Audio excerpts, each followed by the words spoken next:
de lo mínimo que sé, pues algo, dejarles ahí. Espero que hayan tenido una buena semana, en cualquier ámbito.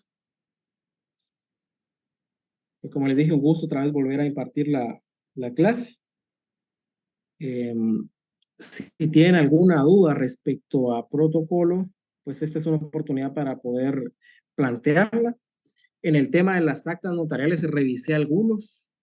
Miren, revisé las que me empezaron a llegar el miércoles, que eran poquitas, tal vez unas 8 o 12, que me daba tiempo, pero así como el jueves en la noche o ayer en la tarde-noche, la verdad es que ya me era imposible, me estaban va a llegar los correos de las tareas.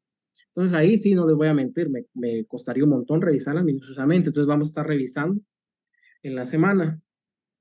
De las que me logré percatar, pues se nota el esmero de algunas personas ni siquiera me enviaron el acta. Al fin de cuentas, pues eh, eh, y segundo, porque sí tomo en cuenta toda esta participación. Se le corta un poco.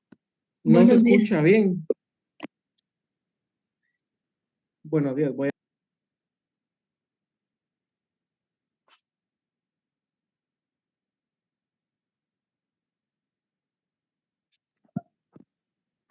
Escúchale.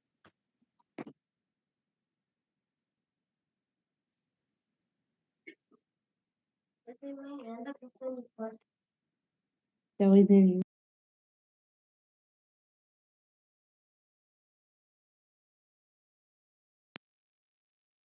¿Ahorita se escucha? Sí, Lick. Sí, Lick, ya se escucha bien. Sí, es el internet. Entonces les decía que revisé algunas actas, se nota el esmero de ustedes. Por supuesto, siempre hay cuestiones que se señalan como que a veces colocan se les escapa colocar los números en letras y a veces lo colocan en cifras. Algunas, las fechas lo colocaron en cifras, pero en general se nota el esmero.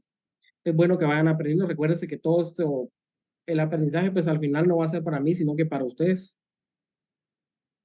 Eh, entonces, he estado revisando algunas, por supuesto, no van a ser todas en este momento, porque ayer, como a las 7:30, me estaban llegando al finalizar muchas, más de 100, entonces les mentiría si les digo, miren, ya revisé todas, no, es imposible.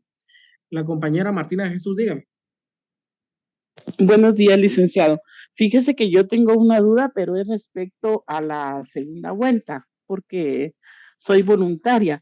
Entonces, ¿nosotros vamos a participar en la segunda vuelta? Bueno, en teoría sí.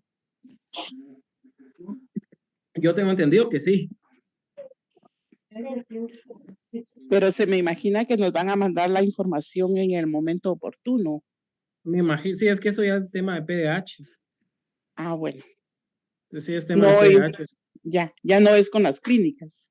No, no es ni con coordinación, porque en realidad coordinación recibe el informe de PDH. Ah, bueno. Pero voy Está a bien, plantearle licenciado. esa duda al licenciado Miranda, que es el supervisor. Está bien, licenciado. Muchas gracias. Para seguir. Entonces, como les decía, estuve revisando actas, se mira que tienen esmero. Y algunos pues no la enviaron, ya es su problema, la verdad. Entonces vamos a dar inicio con la clase. Los que no son voluntarios, pues no creo que haya clases este fin de semana, que es 19 y 20, la verdad. Entonces, la compañera Marta López, que también levantó la mano. Licenciado, fíjese que yo tenía duda con relación al acta de qué timbres llevaba porque realmente nunca había hecho un acta de esas y no le coloqué. No sé si hay algún problema. No, como estas actas que yo les envío es para que practiquen y para si tienen alguna duda, ahí aquí venir a plantearlas.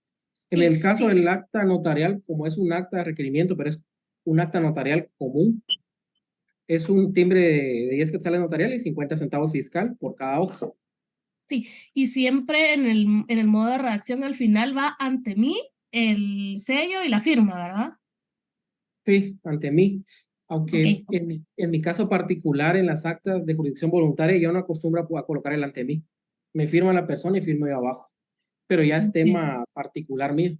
Ok, yo pues mandé a hacer un sello para lo del protocolo, como tal, para la práctica del protocolo y pues usé mi sello en esta porque ya cabal ayer me lo entregaron y estaba esperando también lo de los timbres, pero no me dio tiempo de imprimirlos, entonces se los subí así, por eso tenía la duda. Gracias, Lick. Sí, miren, yo se los mando para que practiquen. Y así como en su caso, pues si tienen alguna duda, vengan a exponerla en la clase. La Muchas gracias, Lick. compañera Helen Raxón. Gracias, licenciado. Igual la misma duda, solo que yo sí coloqué el timbre de a 50 centavos usé el reverso y el anverso. No sé si también en el anverso hay que colocarlo, porque No, yo porque como usé, ajá, es por hoja. ok, porque yo usé el reverso, el anverso y otra página más. Entonces, la otra página más, si es del acta, sí, por eso Ajá, al momento que uno cierra el acta, dice se finaliza siendo bueno, cuando son las 10 horas con 13 minutos, la cual está contenida en una hoja o en dos hojas. La que firmo, la que adhiere los timbres de ley o los describe, ajá. a las que le adhiere un timbre de 50 centavos fiscal o y un timbre de 10 notarial. Sí, sí, también respecto a eso, porque yo coloqué usando una hoja y una página. Entonces tendría que colocar la cual está contenida en dos hojas. Ah, ok. Eso. Gracias, licenciado. Gracias.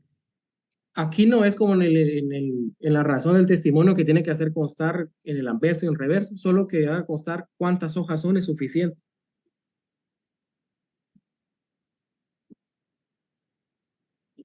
Aunque en Gracias, mi caso, licenciado. yo sí, en mis actas, cuando son actas muy grandes, sí prefiero colocar la primera hoja que se encuentra impresa en ambos lados y la segunda únicamente en su lado anverso, para tener mayor seguridad, digamos.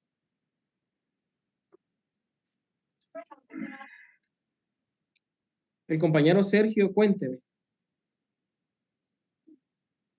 ¿Qué tal? Buenos días, Lick. Buenos días, ¿qué Eh, tal? la única duda que me surge es en el memorial de primera resolución, ¿qué timbres son los que llevan? Porque yo le coloqué 2 notariales de 10 quetzales. Ahí pagó de más, de bastante más. Tenía dos timbres, sí, de un quetzal notarial, porque se pagan 2 quetzales en timbre Ah, notarial ok. por una Sí, es resolución que, de trámite. bueno, sí, es que mi error fue que no, bueno, en el ejemplo que yo tenía para hacer para hacer la primera resolución, no lograba determinar el monto de los timbres. Entonces, la verdad es de que sí estaba un poquito atrás tiempo. Entonces, más o menos vi que decía notarial, pero no lograba definir qué valor era. Pero Debe decir, era mi única duda. si pasa eso en la práctica, lo único que le van a decir es que pagó de más el impuesto, pero no había ningún problema. Sin embargo, en la ley de timbre forense y timbre notarial en su artículo tercero, numeral 2, la literal ley, estipula en las resoluciones de trámite que dicten los notarios en cualquier asunto que se gestione en la jurisdicción voluntaria, 2 quetzales por cada resolución, y en la resolución que termine el asunto, 10 quetzales. Entonces, 2 quetzales en todas las de trámite y solo habrá una resolución que es la final, donde pague 10 quetzales, que es lo máximo que va a pagar en impuesto. El compañero que fue Daniel, cuénteme. Buenos días, licenciado, compañeros. Yo tengo una duda también en la resolución del proceso sucesorio. Bueno, al menos en el modelo que yo tenía, solo aparece el nombre o figura el nombre del causante y no del requiriente. Entonces, mi duda es, ¿en esta resolución es solo el nombre del causante o hay algún apartado en donde haya que incluir el nombre del requiriente también? Mire, lo que se hace es que seguidamente de ese apartado le coloca del causante tal y tal a solicitud de la persona que lo está requiriendo. Para ser más claros, digamos, en la resolución. pero en realidad a lo que le está dando trámite es al procedimiento sucesorio intestado de ese causante. Entonces está bien la resolución. Muy bien, gracias por la aclaración, licenciado.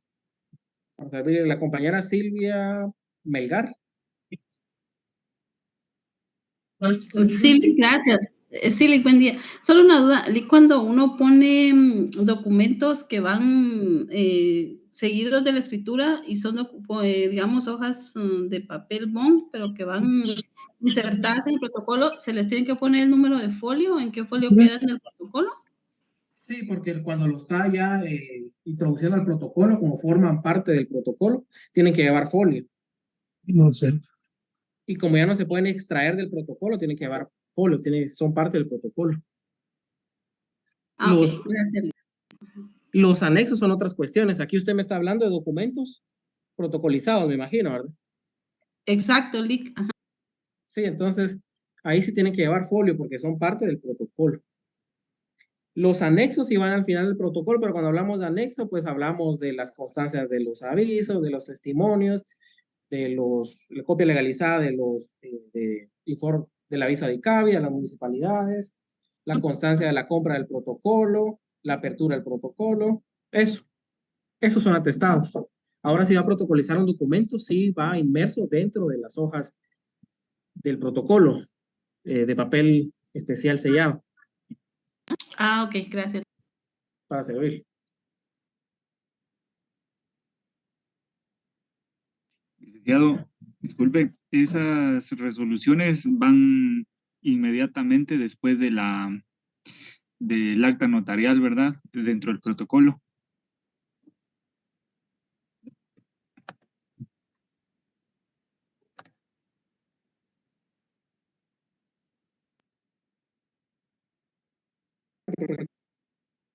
Maritza Pérez, dígame.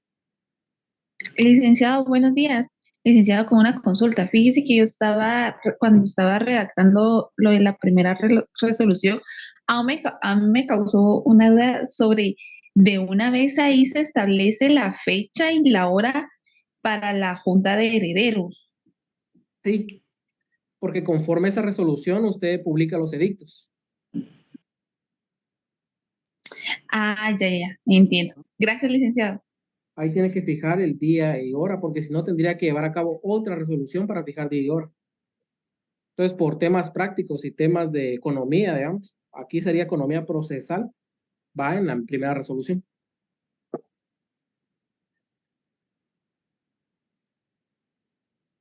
Entonces, vamos,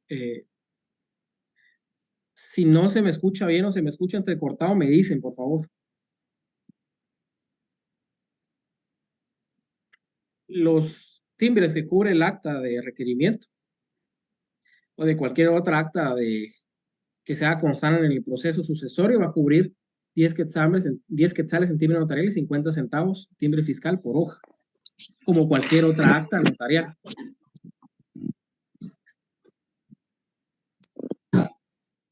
Solo les encargo los micrófonos, por favor. Entonces vamos a ver que la semana pasada vimos el proceso sucesorio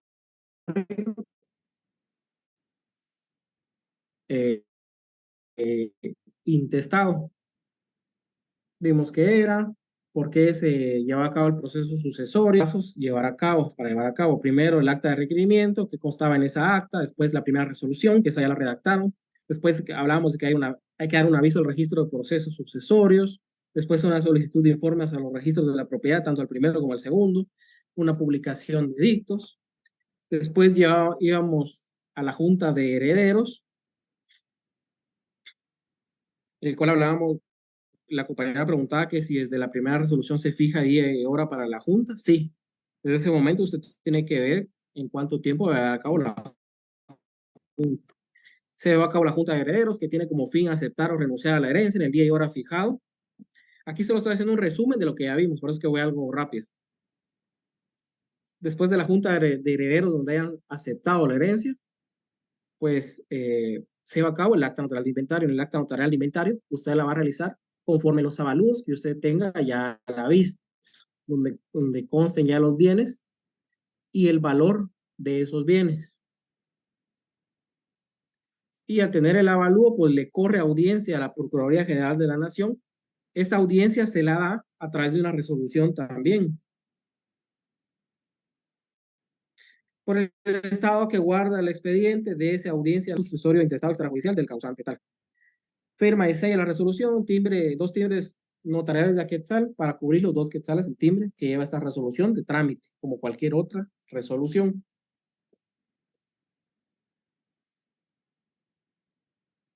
Si la Procuraduría General de la Nación le emite la opinión favorable,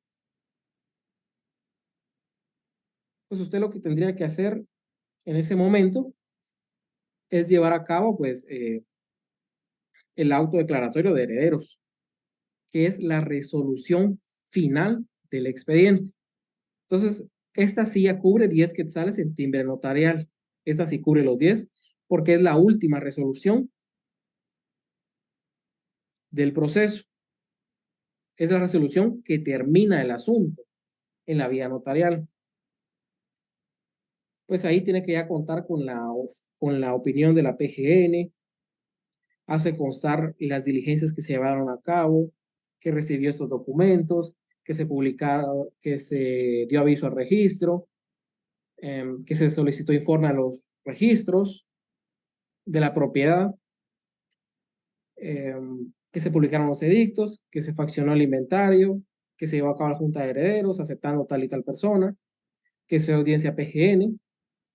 Y por último, lo que tendría que hacer constar en el auto es, primero, declarar procedentes el proceso, y segundo, declararlos como herederos legales o ab intestato a los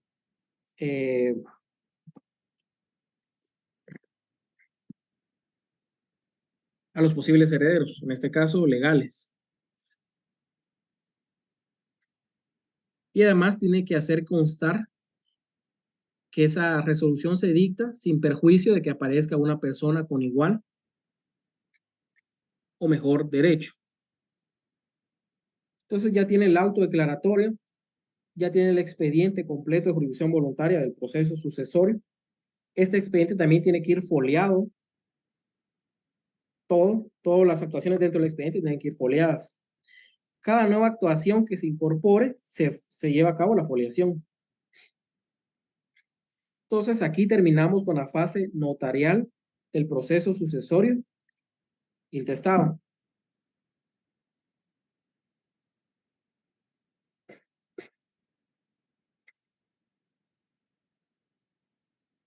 Sí, así se puede iniciar el acta, solo le faltaría la hora. Terminando la fase notarial, pues vamos a la fase administrativa, aunque también les voy a hacer la acotación, que puede ser que cuando vaya a finanzas también le coloque algún previo. Entonces, la fase notarial ya terminó, pero puede ser que tenga que hacer otro tema en fase notarial. El compañero Marlon Morales, cuente.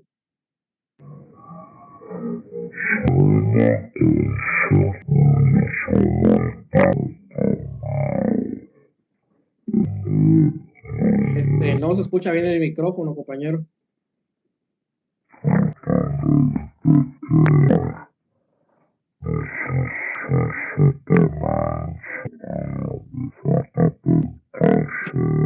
Es un alienígena, Lick. Parece que echa agua bendita. Como que es domador de leones. Bueno, ahí se le metió el diablo a la computadora, no sé, hay que echarle agua bendita. Entonces, no se escuchaba bien el micrófono, compañero, no sé si por temas de la tecnología o intencionalmente, no sé. Entonces, vamos a la fase administrativa, que sería la remisión del expediente a la sección de herencias, legados y donaciones del DICABI, de Finanzas Públicas.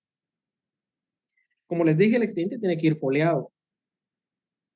Y además, mediante memorial, acompañan el expediente a la sección de herencias, legados y donaciones. ¿Para qué se acompaña el expediente a esta sección de herencias, legados y donaciones?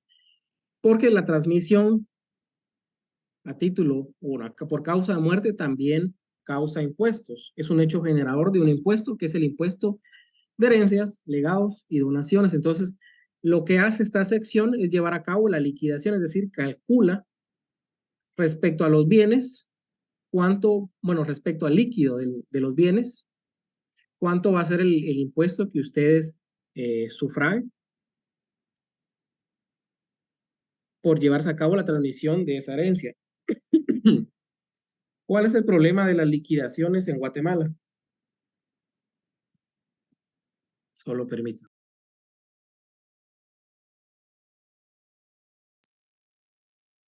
¿Cuál es el problema de las liquidaciones en Guatemala? Que el artículo 37 de esta ley de herencias, legados y donaciones, pues nos establece que si la liquidación no se empieza a practicar antes de los 6 meses de fallecido el causante, deberá imponerse una multa del 100% del impuesto y un recargo del 1% mensual de todos esos meses que pasaron después de los 6 meses que usted que no llevó a cabo la liquidación.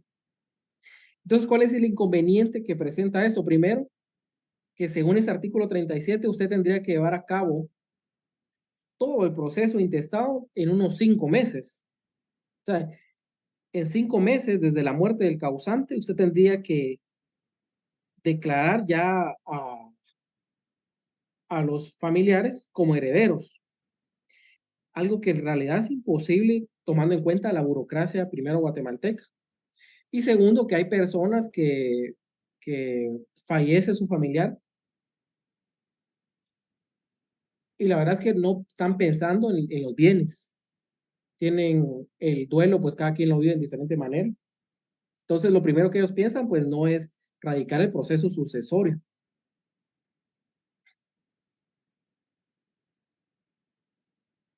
Artículo 37 de la Ley de Impuestos, de Herencias, Legados y Donaciones. Ese es el artículo, vamos a ver.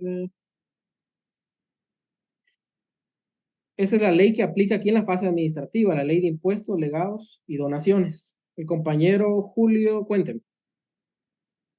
Porque Buenos no días, le Lick. salga también a usted el chamuco ahorita.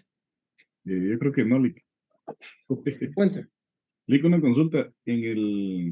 La primera resolución, el modelo la minuta que yo utilicé, tiene una parte que me causa duda, donde dicen, proceda a autorizar el acta de inventario y se compulse duplicado para los atestados del protocolo a cargo del notario. Esto yo entiendo que es el acta de inventario como tal, obligatoriamente debe formar parte de los atestados en ese año, o cómo se interpreta esto, Lick. Lo que pasa es que si nos vamos a la parte conducente de inventario en el Código Procesal Civil y Mercantil, sí nos da esa obligación de compulsarlo y agregarlo a los atestados. O sea que no es que deba protocolizarse, simplemente se deja, o cómo es que el notario debería Mira, dice el darlo al artículo, protocolo, esa es mi duda. artículo 563. El notario agregará a los comprobantes de su protocolo una copia al carbón del acta de inventario debidamente firmada en la misma clase de papel sellado usada en el original. Lo que pasa es que el papel sellado ya no existe, entonces tendría que ser en papel bond. Y los atestados es lo que va al final del protocolo. Entonces, si usted lo quisiera hacer, porque en realidad es una obligación porque no tiene plazo tampoco. Entonces, si usted lo quisiera hacer, que normalmente no se acostumbra, es una copia de eso y agregarle a los atestados del protocolo de ese año. Y los atestados, pues es la parte final del protocolo donde les hacía ver que ahí consta, pues, la constancia de haber pagado la apertura, la constancia de las compras de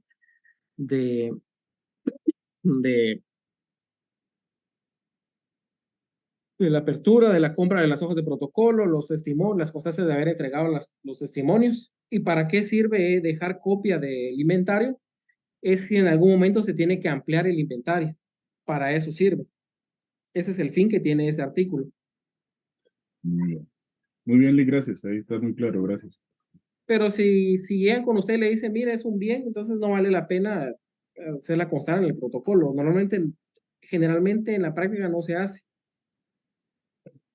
Y solo una última consulta. El Cuente. impuesto, este impuesto que paga finalmente el intestado, este es recaudado por SAT. No. Este es el único impuesto que no recauda, bueno, además del UCI, ¿verdad? Que es eso aparte. Este lo recauda a finanzas. Es el único impuesto que le quedó a finanzas para recaudar. O sea que este no se declara con los formularios, por ejemplo, los de Declaraguate. Esta es otra forma. Eso sí, aunque se paga mediante Declaraguate, Ah, eso va a fondos de herencia, legados y donaciones y lo administra a finanzas. ya. Entonces la Nosotros, presentación sí es a través de un formulario SAT, pero ujú, su destino es finanzas. es No es... finanzas, lo administra finanzas. Ah, ya. Perfecto, licenciado. Gracias. Aunque recuérdese que la SAT, como es un órgano descentralizado, pues depende todavía mucho de finanzas. El presidente del directorio es el ministro de finanzas. Gracias, Vic. Para servirle, entonces, llevan a cabo la práctica de la liquidación del impuesto. La compañera Marta, dígame. Lic, buenos días. Es el decreto número 431, ley del impuesto de herencias, legados y donaciones. Sí, exacto, esa ley es que es Ok, bastante antigua. gracias, Lic. Entonces, ese es el impuesto que grava la herencia. Entonces, por eso les decía yo que el inconveniente de este tipo de impuesto es el plazo que le da para que se lleve a cabo la liquidación, porque le dice, mire, si usted dentro de 6 meses no me presenta el expediente a finanzas para que yo practique la liquidación, le voy a poner una multa de 100% más un recargo del 1%. Entonces le está fijando un plazo de 5 meses aproximadamente para que lo radique y para que lleve a cabo todo el proceso. Y seamos sinceros, es casi imposible que un proceso de estos en 5 meses esté el auto declaratorio de herederos. O sea, tendríamos que PGN dar el dictamen en 4 días, opinión favorable. En los avalúos tendrían que estar en más tardado un mes, cuando a veces hasta 4 o 6 meses de los avalúos.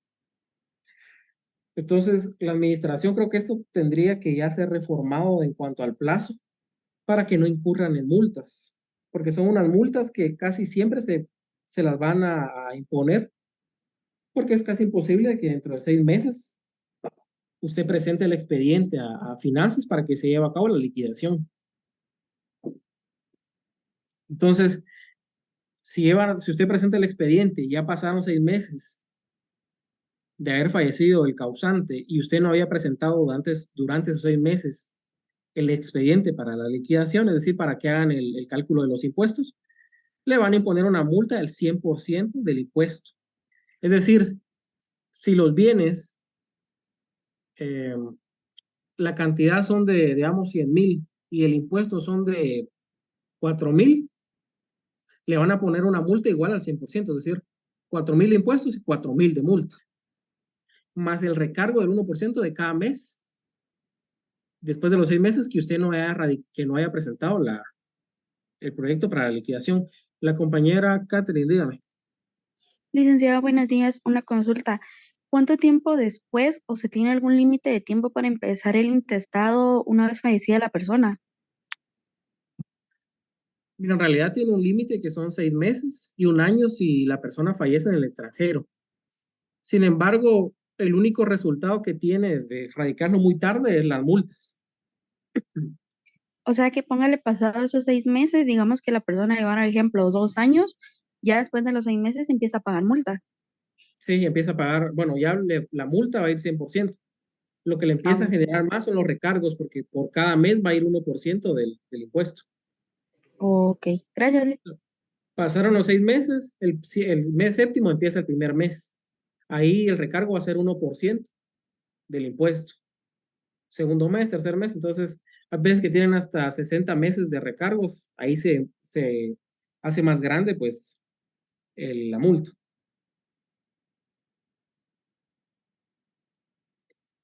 Entonces, La sección de herencias, legados y donaciones lleva a cabo la liquidación fiscal, es decir, hace el cálculo de cuánto va a pagar usted de impuestos. Entonces le va a notificar. Primero pasa a la Contraloría porque la Contraloría tiene que aprobar esa liquidación. Recuérdense que en Contraloría están auditores. Entonces, temas impositivos son los que mejor manejan este tema. Es su especialidad. Si la Contraloría aprueba esta liquidación, le van a notificar a usted como notario que tiene que hacer el pago del impuesto, si hay multa, de la multa y el recargo. Y le dan 10 días para que haga el pago de este impuesto, multa y recargos. Y si usted no paga, si el solicitante, en el caso requirente, no pagan esos 10 días, va a haber otra multa del 100% sobre la totalidad. Entonces ahí estamos hablando de multa sobre multa sobre multa y recargo sobre recargo.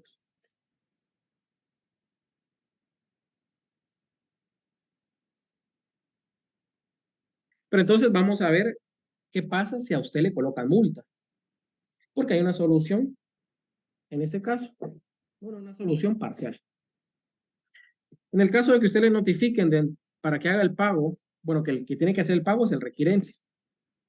Por eso usted cuando ingrese el expediente a finanzas, adviértale a su cliente, mire, sale el expediente y tiene 10 días para pagar. Si no paga, le van a poner multa, así que tiene que estar ya preparado con el impuesto. Y le va a hacer usted un medio cálculo, un aproximado de cuánto más o menos va a ser el impuesto. Entonces, si le colocan la multa y recargos, tenemos aquí la salida, digamos.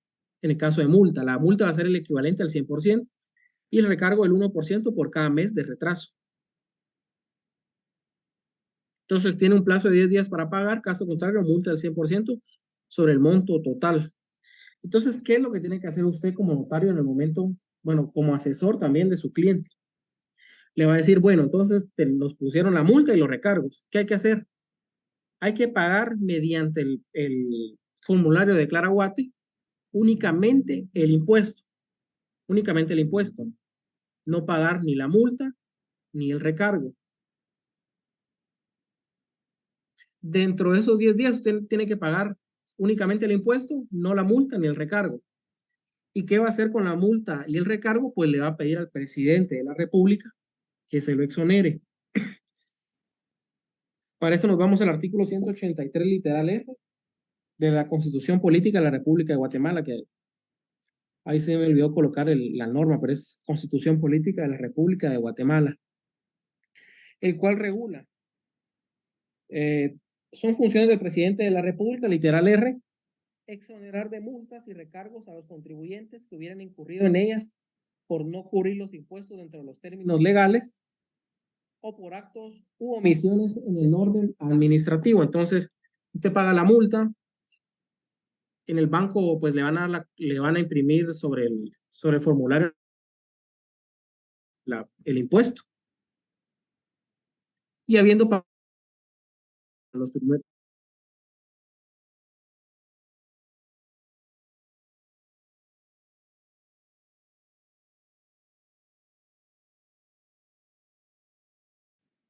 Bien, Lick, se le escucha bien. Bien, Lick. Sí, se le escucha. Muy bien, entonces supongo que se me escucha. Entonces, usted dirige un memorial al presidente de la República. Por supuesto, aquí estamos hablando dentro de los primeros 10 días. Siempre les hago la acotación para que tengan bien en claro eso, que lo tienen que hacer rápido. Hacen el memorial dirigido al presidente, lo presentan en la Secretaría General de la Presidencia, que está aquí, que está en zona 1. Ahí acompañan copia del DPI del requirente, mediante copia de la liquidación, resolución de la Contraloría, y además copia de la constancia del pago hecho del impuesto sin multa ni recargo, es decir, le sacan copia que leen en el banco y lo acompaña a eso en el memorial dirigido a la presidencia. Pero como DICABI no va a saber que usted solicitó eso y ya están corriendo los 10 días, lo que tiene que hacer es dentro de esos 10 días y acompañar copia de ese memorial, de la copia del memorial debidamente sellado recibido en la Secretaría y la copia de la constancia de haber pagado el impuesto. Con eso que le presente a DICABI, usted ya interrumpió el plazo de los 10 días. Entonces, DICABI va a esperar que el presidente resuelva si le exonera o no la multa. Entonces, usted espera la resolución del presidente. Entonces, viene, usted ya pagó el impuesto únicamente. Viene el presidente de la República y le dice, miren, en cuanto a su solicitud de exonerarle la multa y recargos, le exonero totalmente los recargos y le exonero un 70% de la multa. Entonces, con esa exoneración, usted también se va al formulario de Claraguate, llena el formulario que ahí hasta le piden el número de resolución al presidente y paga ese porcentaje de la multa que quedó de lo exonerado por el presidente. Entonces, con esa constancia ya de lo que pagó de la multa, del porcentaje que pagó de lo que no exoneró al presidente, pues va a DICABI, presenta esa constancia en copia también, porque tiene que ser en copia, porque el original lo tiene que llevar al registro de la propiedad cuando lo inscriba. En DICABI, pues, verifican que esté bien hecho el pago. Y bien hecho el pago, pues, el siguiente paso es que le van a notificar para devolverle el expediente, ya con la copia certificada donde consta que usted hizo el pago de ese impuesto de herencias, legados y donaciones. Es decir, le acompaña certificación de la liquidación aprobada. No sé si quedó claro el tema de la multa, de cómo resolverlo, o tienen alguna duda.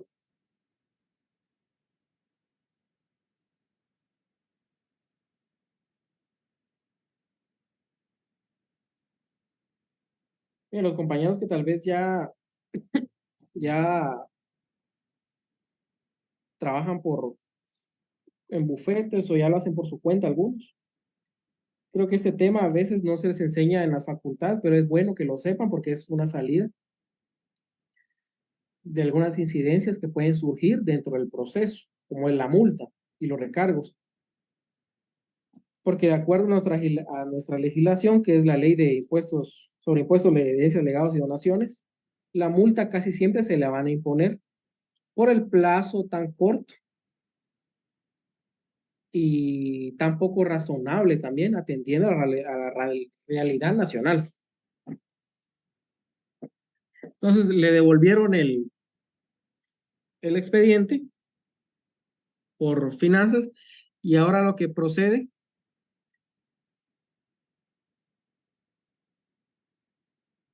miren, secretaría tarda un mes y algo. Donde más tarda actualmente es en finanzas. En finanzas está tardando aproximadamente unos 6 meses. 4 que le notifiquen del pago y 2 meses más para que aprueben el pago. En secretaría aproximadamente un mes, por ahí. Entonces, como ya tiene en sus manos el expediente, ahora lo que procedería es otorgar un testimonio. Cuando hablábamos de los testimonios, pues yo les hablaba que había testimonios regulares e irregulares. Los regulares eran testimonios de instrumentos públicos que van dentro del protocolo y los irregulares eran de otros documentos, como es el índice del protocolo que se da un testimonio. Y otro testimonio irregular es el de las partes conducentes del proceso sucesorio. ¿Por qué es irregular? Porque no está reproduciendo ningún instrumento que va dentro del protocolo.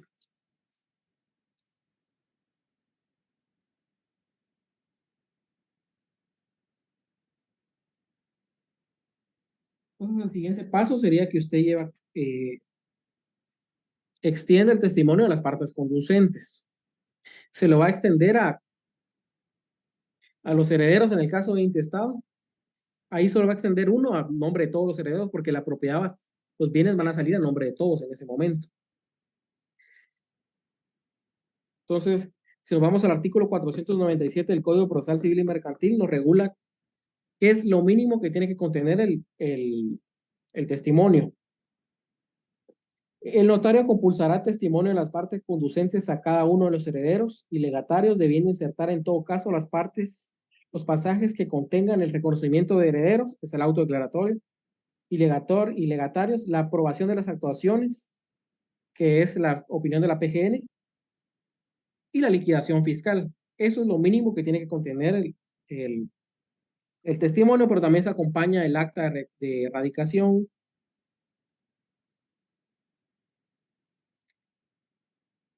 y los documentos que comprueben el parentesco. Eso es importante que se acompañe. Es el artículo 497 del Código Procesal Civil y Mercantil. Entonces, se aprueba la liquidación, se lo notifican a usted emite el testimonio de las partes conducentes. En ese testimonio tiene que ir ya la constancia del pago de los impuestos, pero este sí en original. Recuérdese, aquí sí va en original.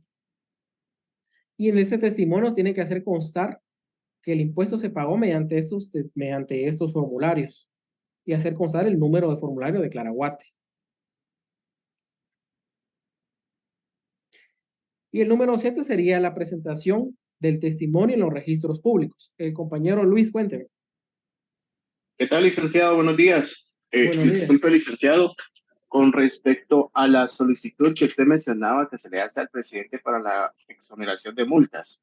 ¿Sí? Supongamos que esta solicitud se realiza en diciembre, casi a final de periodo de gobierno. El siguiente gobernante no tendrá ningún inconveniente en firmar esa solicitud, aunque en su momento pues no va dirigido a él. No, porque usted el memorial lo dirige al presidente de la República.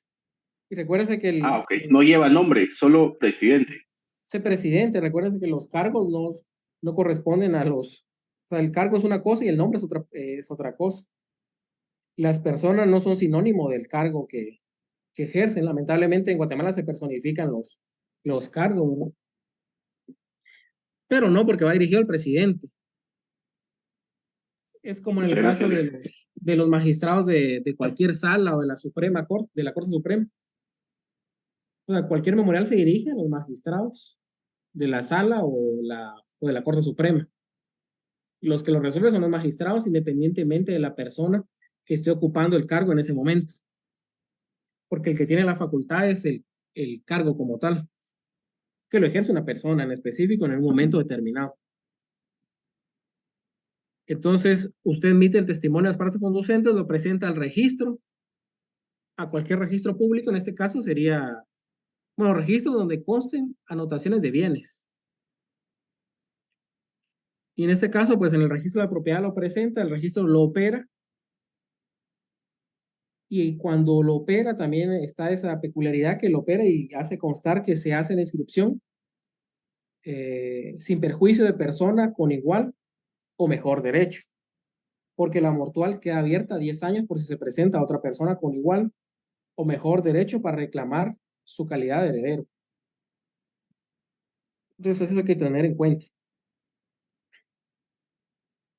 Y posteriormente remite el expediente al Archivo General de Protocolo. Y ahí finalizó totalmente su trabajo como notario en la tramitación del proceso sucesorio extrajudicial, ya sea testamentario o intestado. Y vemos esto que en caso de multas, que se hace, que es importante que lo tengan en cuenta cuando ustedes ya estén ejerciendo.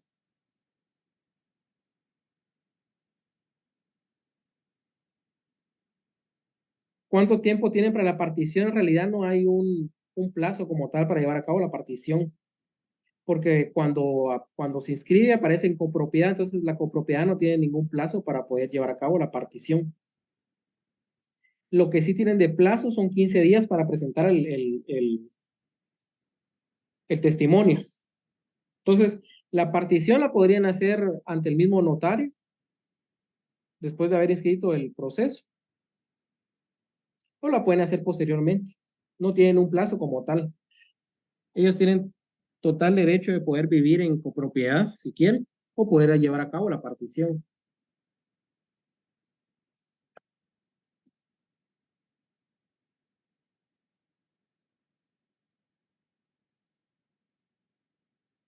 Miren, como son de las partes conducentes, ustedes al testimonio pueden acompañar las partes que ustedes consideren conducentes, las más importantes. Generalmente sí se acompaña acta de requerimiento. Se acompañan también constancias del parentesco. Si son hijos, se acompañan ahí los certificados de nacimiento. ¿Y esto por qué es? Porque el impuesto que grava la ley de las herencias se paga más impuestos entre más lejano sea el parentesco. Y cuando es testamentario y es un extraño, no es pariente del testador, se paga todavía más, que es hasta un 25% de impuesto. Entonces, por eso se acompaña al testimonio, el acta de requerimiento, las constancias que comprueben el parentesco. Después, sí, la opinión de PGN, el inventario, pues eso sí, es un requisito indispensable, el inventario, los avalúos, la opinión de PGN, el auto declaratorio y la liquidación fiscal. Esos serían documentos conducentes del protocolo.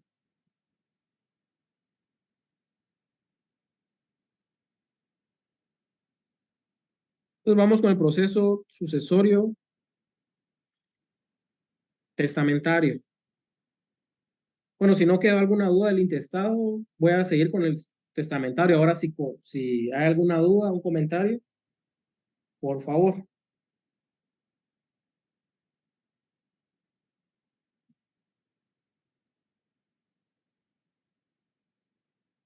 Vamos un poquito rápido ahorita la clase porque vamos a hacer un ejercicio al finalizar este tema. Entonces, ¿qué es un proceso sucesorio testamentario? Primero, el testamento es una declaración unilateral de voluntad, personalísima, unilateral, revocable, formal y solemne, mediante la cual una persona ordena su sucesión, mortis causa, es decir, dispone de sus bienes después de su muerte, que es una definición que da el doctor Vladimir Aguilar Guerra en su libro de Derechos de Sucesiones. Entonces, primero, para que exista un proceso testamentario, es requisito sine qua non que exista un testamento, es obvio. Primero tiene que existir un testamento para que haya procesos testamentarios. Y también que en ese testamento exista un heredero. Y también que en ese testamento los bienes que estén ahí declarados existan todavía a nombre del causante, porque si no, si él dejó 10 casas, pero las 10 casas ya no están a nombre de él, no tiene sentido llevar a cabo el proceso sucesorio testamentario.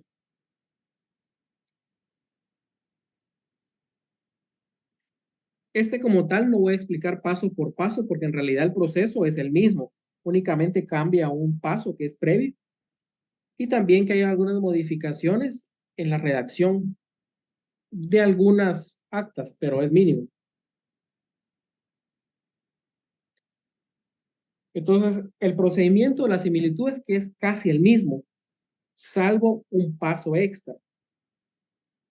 Y el segundo que debe existir, al igual que el intestado, consentimiento unánime de los interesados. Si no hay consentimiento unánime en el cual los interesados dispongan que el proceso se lleve ante sus oficios, usted no está facultado para llevar a cabo el proceso. ¿Y cuáles son las diferencias? Primero, el primer paso antes de radicarse el intestado mediante el acta notarial, tiene que inscribirse el testamento.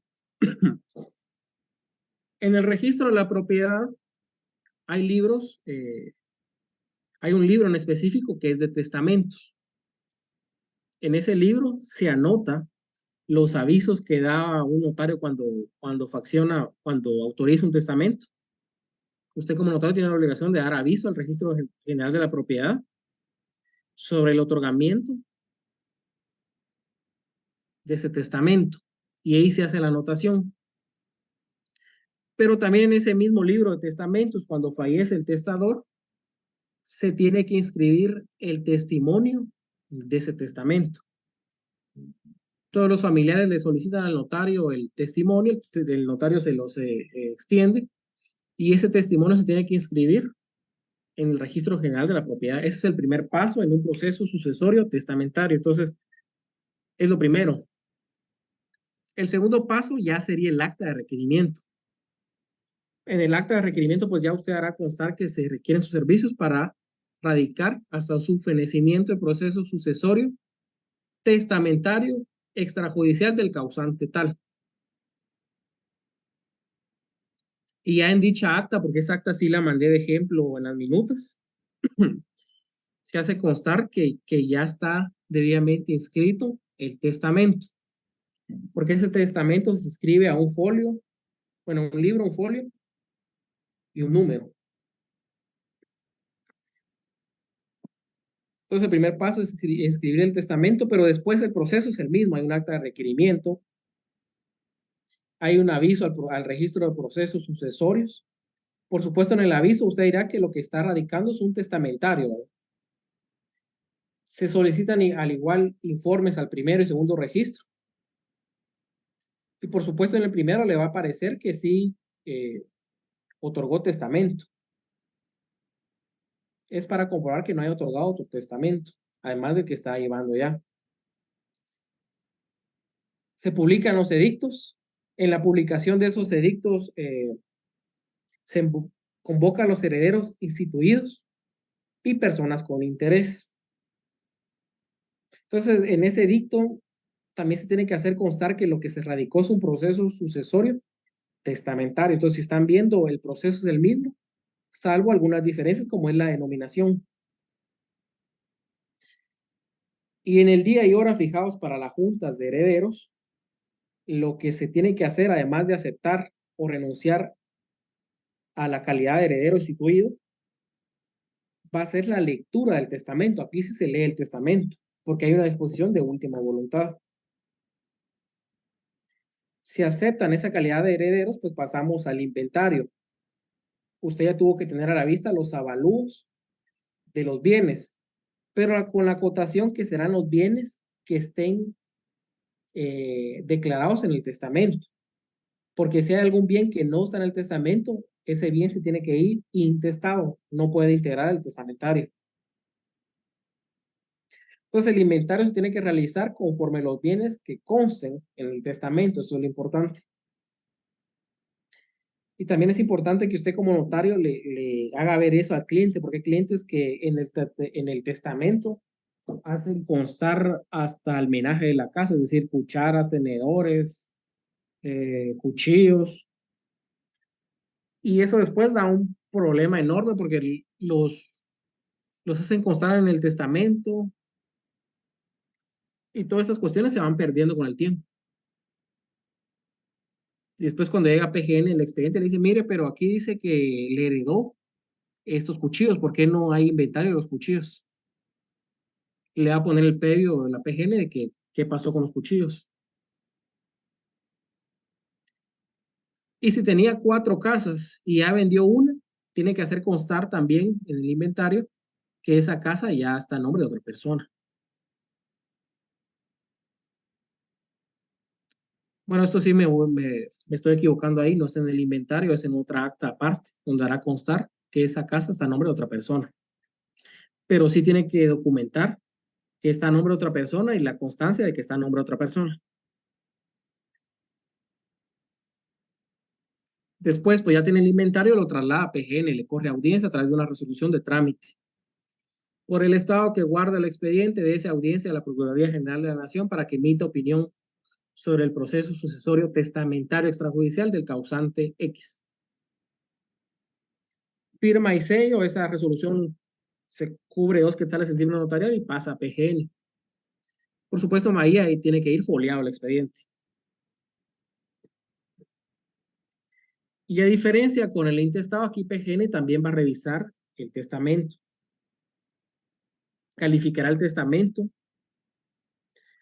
Si las cláusulas del testamento pues son conforme a la ley.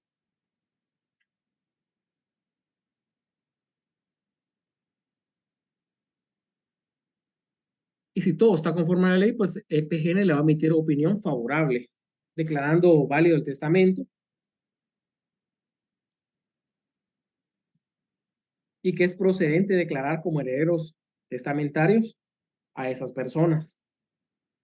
Usted después recibe el expediente, bueno, va a traer el expediente, pero no se lo manda a PGN, va a traerlo a PGN. y ya tiene toda la facultad de poder llevar a cabo el auto declaratorio o la resolución final.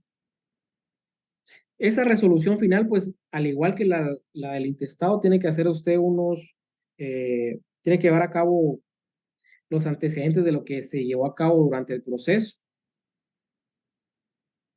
que existe la opinión de la PGN. Bueno, primero que se escribió el testamento, que se radicó, que se dieron los informes, que se dio aviso al registro de proceso sucesorio, que se solicitaron informes, que se llevó a cabo la junta de herederos, que se redactó el acta de inventario, que fue a PGN y PGN dio opinión favorable. Y por lo tanto usted declara procedente el proceso sucesorio testamentario y declara como herederos testamentarios a X y a Y.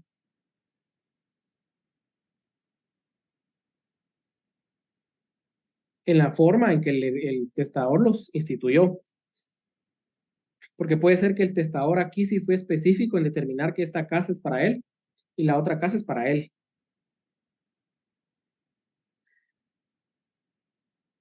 Y también aquí no existe la figura de terceros con igual o mejor derecho.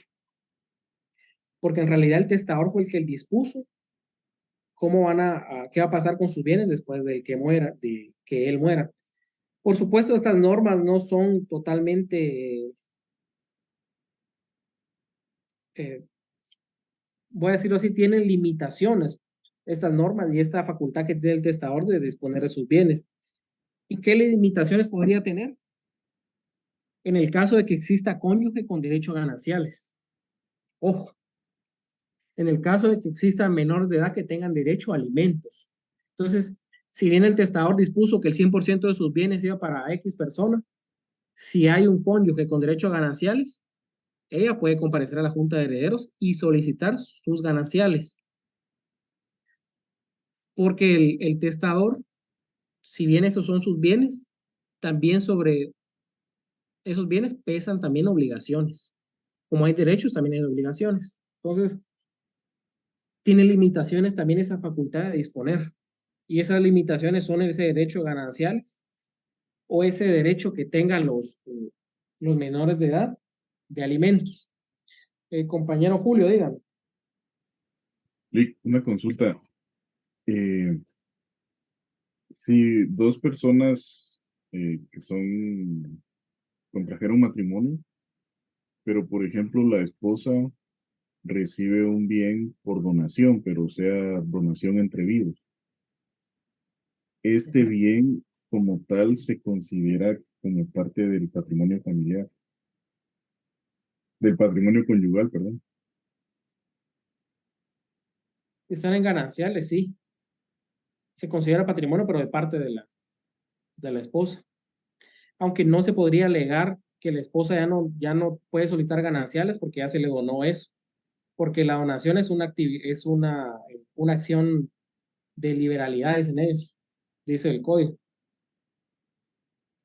O sea que si están en comunidad de gananciales, aunque el bien lo haya recibido por donación, por ejemplo, si su padre se lo donó, siempre ese bien entra no, parte ya le entendí su pregunta, ¿no? Entonces no, eso no. Por ejemplo, el papá de la señora estaba vivo y él le hizo una donación entre vivos de una casa a favor de la señora. Entonces, esa casa que ella recibe como donación no entraría a formar parte del patrimonio conyugal. Sí, no entraría como parte del patrimonio conyugal, entonces no podría ser susceptible de gananciales. Las donaciones, lo que se obtiene por seguros, no entra dentro del patrimonio conyugal. Pertenece a cada quien. Ah, ya. Perfecto. Entonces, todas las donaciones quedan fuera del patrimonio conyugal. Sí, por eso uno cuando le preguntan llega a su oficina y le dicen, mire, quiero trasladar este bien a mi hijo, le recomienda casi siempre llevar a cabo una donación, aunque pague más impuestos, por ese seguro. Porque puede ser que en un divorcio, en un juicio ordinario de liquidación del patrimonio conyugal, le quieran despojar de ese bien que entró en donación. Pero como entró en donación, no lo pueden hacer. Entonces, a veces es mejor pagar más impuestos en ese sentido para que no entre dentro del patrimonio conyugal. Excelente, Lick, gracias. Pero ya la entendí, pero no se la había entendido al principio. Eh,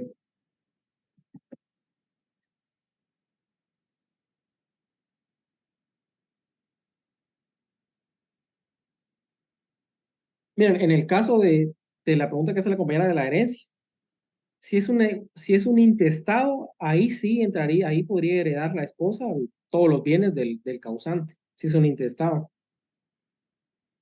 Ahora, si es un testamento y el señor tiene dos propiedades, una que la obtuvo por donación y la otra que la obtuvo comprándola, la esposa solo podría pedir los gananciales del 50% de la propiedad que obtuvo comprándola el esposo. La donación, ahí no podría pedir los gananciales de esa donación, porque no entraría dentro del patrimonio conyugal. En el caso de un testamento, ahora si es intestado, pues la esposa ya decidirá si aceptar la herencia o los gananciales, si qué le conviene más. Pero yo les pongo el ejemplo del testamento en el caso de que el testador haya dejado como heredero instituido a su hermano, a su tío, a un desconocido, a alguien así, ¿verdad? Entonces dejó como heredero universal al vecino. A él lo constituyó como heredero universal al vecino. Pero si hay menores de edad con derechos a alimentos o cónyuge con derecho a gananciales, ese 100% tiene la limitante de sus gananciales o derechos de alimentos. ¿Alguien más otra pregunta respecto al testamento? El testamentario, si comprenden bien que son los mismos pasos, solo diferencias marcadas. No tan marcadas, simples, pero...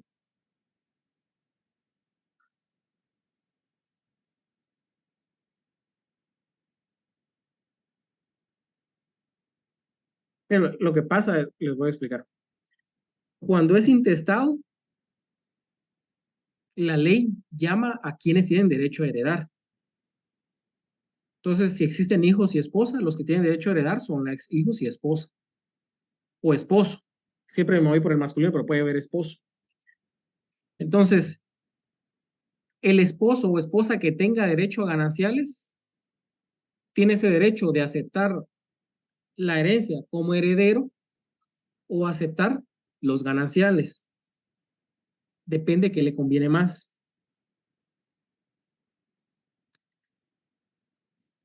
Si los gananciales o la herencia. Los gananciales tienen la ventaja de que no pagan impuestos. O sea, que no está afecto al impuesto de legados, herencias y donaciones. Eso es lo único bueno de gananciales, que no está afecto a impuestos. Entonces, esa parte que corresponde a los gananciales de la esposa, no van a hacer el cálculo sobre ese porcentaje porque esos son gananciales. Entonces, no está afecto a impuestos. Entonces, hasta cierto punto, a veces es mejor aceptar los gananciales que el patrimonio de la mortuaria.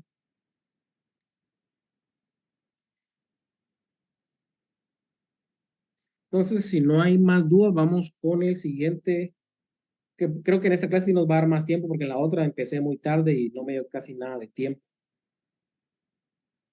Con este ejercicio. Bueno, para esto necesito que tengan que cuando les pregunte, enciendan su micrófono y me responden. Entonces, desde este momento tienen 10 minutos para repasar el trámite del proceso sucesorio intestado extrajudicial y lo explicado en clase. Pasados estos 10 minutos, preguntaré al azar sobre el trámite en general y lo explicado en clase. Les voy a hacer una pregunta, ustedes me contestan lo que sepan. Y la persona que pregunte deberá encender su micrófono y responder en forma concreta. Entonces yo le voy a preguntar a X persona esto, me lo tiene que responder o decirme que no sabe. Y si pregunto y ni siquiera me activan el micrófono, me justifican que no pueden encenderlo, pues lo que va a pasar es que les voy a poner que no asistieron a la clase, porque se entiende que si no responden nada es porque no están en la clase. Entonces tienen 10 minutos desde este momento para repasar el intestado. Y pasando los 10 minutos voy a empezar a preguntar al azar. No sé si se escucharon las instrucciones, porque tenía problemas de audio. Ahí estamos, entonces 10 minutos y ahorita regreso. Muy bien.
Miren, si tienen alguna pregunta respecto al tema que estamos viendo, también lo pueden hacer en estos minutos, antes de que empiece a preguntar.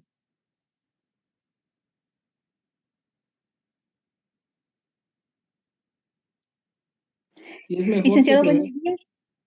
Cuénteme, buenos días. Gracias. Perdone una consulta. Si, por ejemplo, un caso de que una persona, por ejemplo, el papá tiene 4 hijos, y él de los 4 hijos no le quiere dar herencia a uno de sus hijos y solo a 3, él puede venir y dejar en el testamento que solamente le puede dar a 3 de sus hijos. Y cuando él ya fallezca, el otro hijo al que no le dio por X o Y razón puede venir a alegar alguna situación y exigir que le dé como parte de que él es hijo, o no puede y se hace caso al testamento.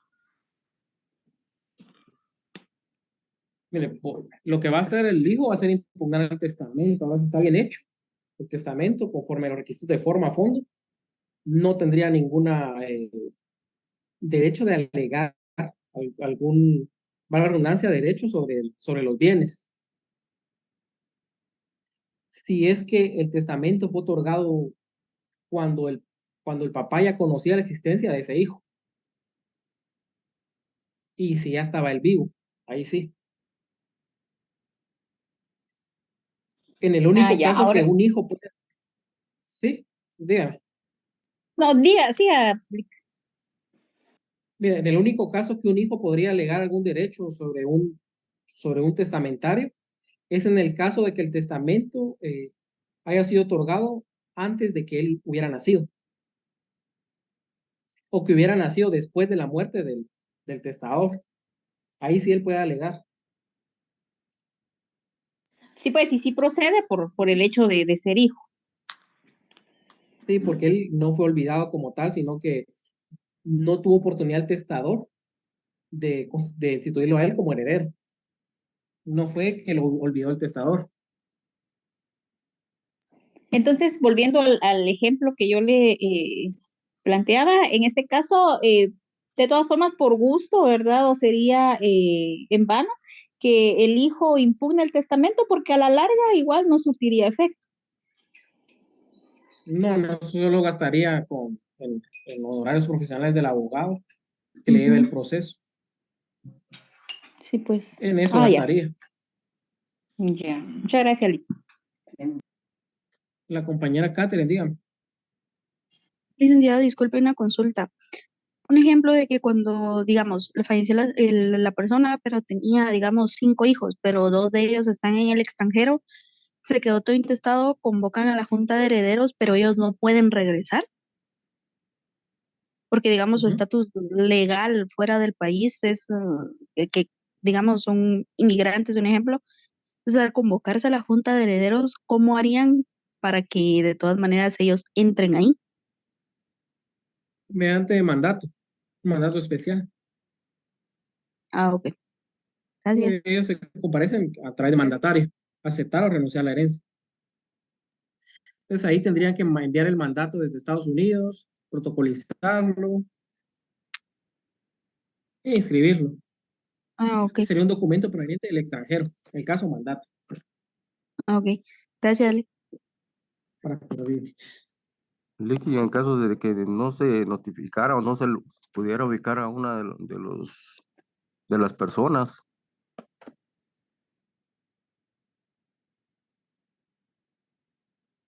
No se le escuchó, disculpe. Sí. No sé si es mi señal o... Sí, como que está mal la señal por acá. En caso de que no se pudiera encontrar uno de las personas, no se le pudiera ubicar el lugar donde estás, o sea, se desconoce de uno de los herederos.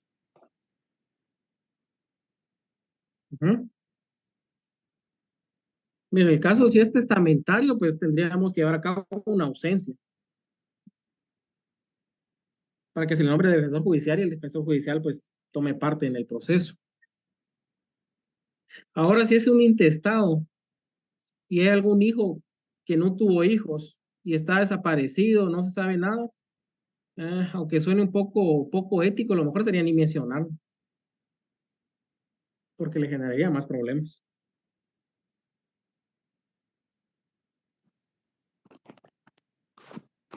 Gracias. Para servir.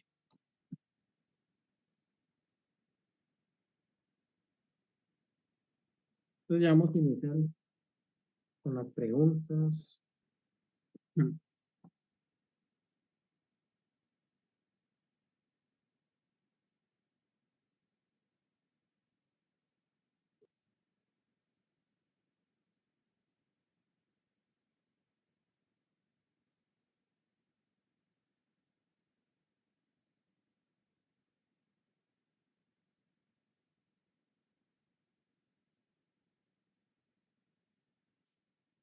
Voy a iniciar con las preguntas.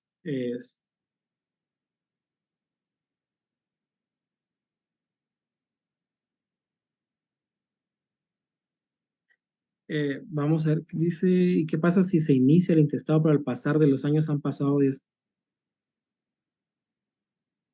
No, solo se sigue el mismo procedimiento, porque usted ya lo inició, ya lo radicó. Si tiene todavía el expediente, tiene que seguir radicándolo, porque en el registro de procesos aparece que usted ya lo radicó, entonces tiene que seguir con el mismo proceso, aunque han pasado 10 años. Esperando que todavía tenga usted los documentos, ¿verdad? Vamos a ver la compañera Ivonne Valdés. Buen día, licenciado.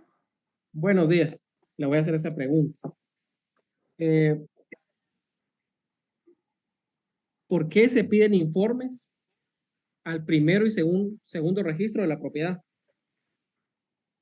Bueno, según entendí, es para ver qué propiedades son las que dejó el causante legal, o sea, que él tuviera en propiedad legalmente. Entonces, ya para distribuirlas equitativamente entre sus herederos. Eso es lo que yo entendí.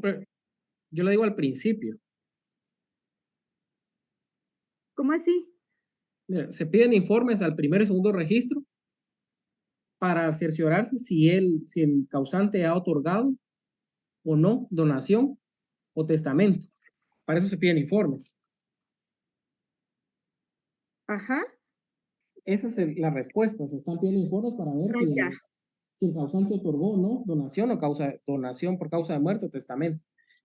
Esa es la respuesta. Ah, ya. Entonces le entendí mal la pregunta, Elic, perdone. Entonces, como estamos dentro del proceso intestado. Ok. Vamos a ver el compañero David Solís, carnet 2013. Sí, licenciado. Muy bien, te la voy a preguntar. En el caso de que ante sus oficios se radique un proceso sucesorio intestado, ¿qué documentos le solicitaría al requiriente al principio? Documentos indispensables. Y los básicos también, ¿verdad? Tampoco Los documentos de identificación, número de finca, folio y libro de los bienes que quieren erradicar. Igualmente el informe, como usted había dicho en la pregunta anterior, ¿verdad? El informe a los registros de la propiedad. Aunque eso se pide ya después de radicado el proceso. Es uno de los Ajá, de y las, si hay de las menores, resoluciones de igual manera los certificados de nacimiento para corroborar que sí sean ellos los hijos del causante. Muy bien. Sí, certificados de nacimiento, de función, documentos personales.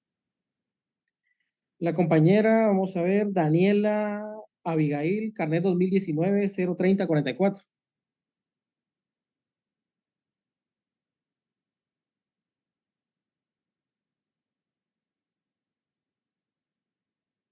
Daniela Abigail Jacobo, 2019-0344.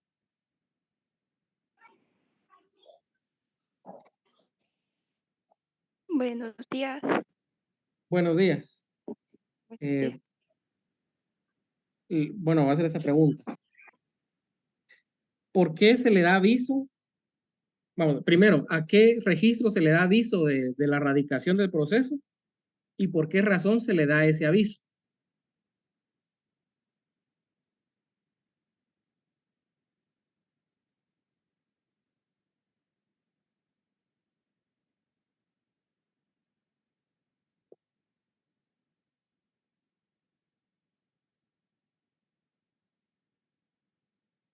¿Me escucha, compañera?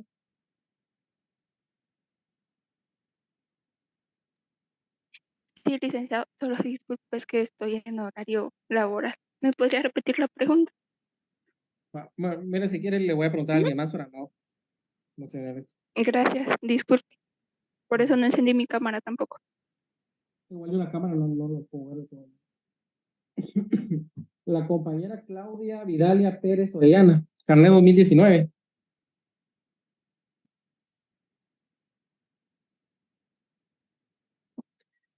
Claudia Vidalia Pérez Orellana.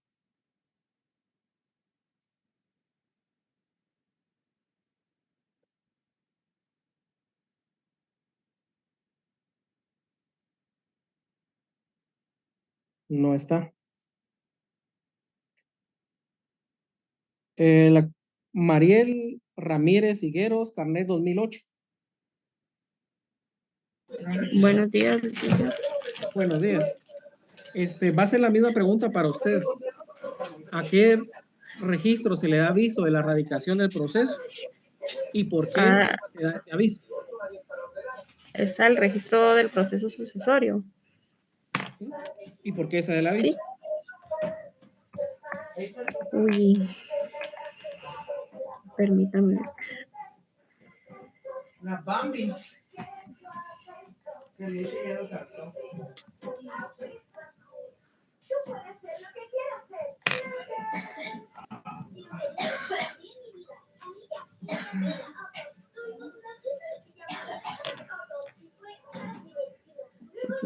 No sé si estoy bien, pero es como para darle el aviso de la existencia de ese proceso sucesorio. Sí, es para que haga constancia de que existe el proceso, para dar la publicidad. Okay. Eso está. Excelente. Gracias. El compañero Gerardo Alberto García, creo que es Pineda, 2015, carrera 2015. Gerardo Alberto García Pineda.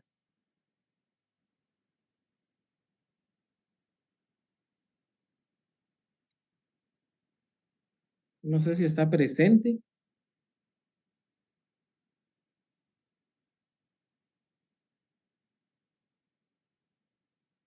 Me parece que no está presente. Ana Beatriz Corsantes, también 2015 igual.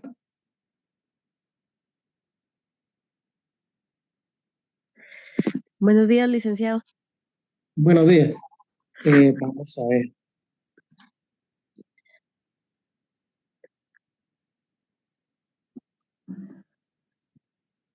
En el acta de inventario, ¿qué es lo que hace constar el notario? En un acta de inventario del proceso sucesorio, por supuesto. Todos los bienes que posee la persona que pues los va a dar en el testamento.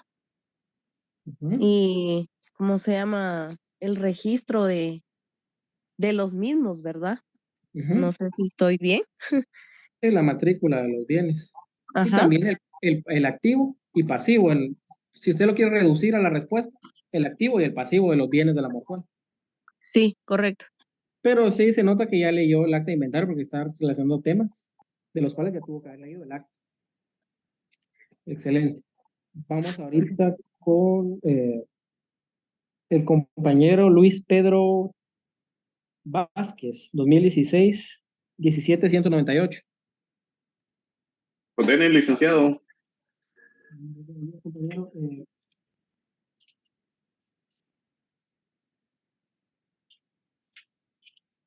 ¿cuál es el objeto del auto declaratorio de un intestado? El objeto en concreto. Objeto. El objeto de un auto declaratorio de intestado. Es la resolución final. No se le escucha, no sé si se apagó el micrófono o la señal.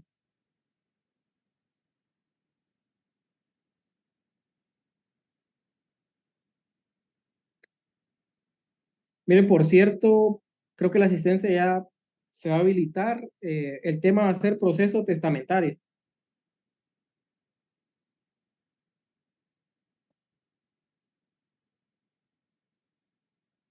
Gracias, Lick. El compañero Luis Pedro ya no sé qué le pasó, si ya no contestó, pero no se escucha.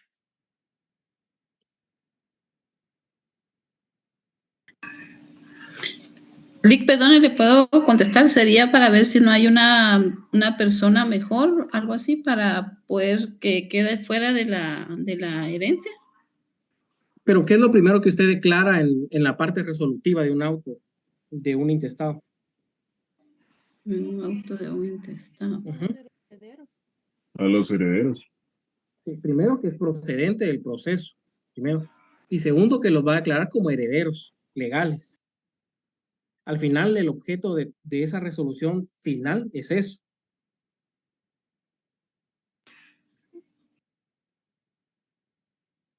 Bueno, el tema es proceso testamentario. Voy a seguir preguntando. Brandon Amílcar García, creo que es 2019-00199. Buenos días, Le. Buenos días. Dígame la diferencia entre un heredero legal y un heredero ab intestato. El legal sería cuando lo establece el heredero y el otro cuando no aparece en el testamento. Mire, esa es una pregunta de mala fe, porque en realidad el legal o el ab intestado es lo mismo. Diferente es el testamentario y el legal. Ah, está bien. Entonces, son diferentes formas de denominar al heredero. Se le dice legal porque es la misma ley la que le pone el orden para suceder y es la que le da el derecho de heredar.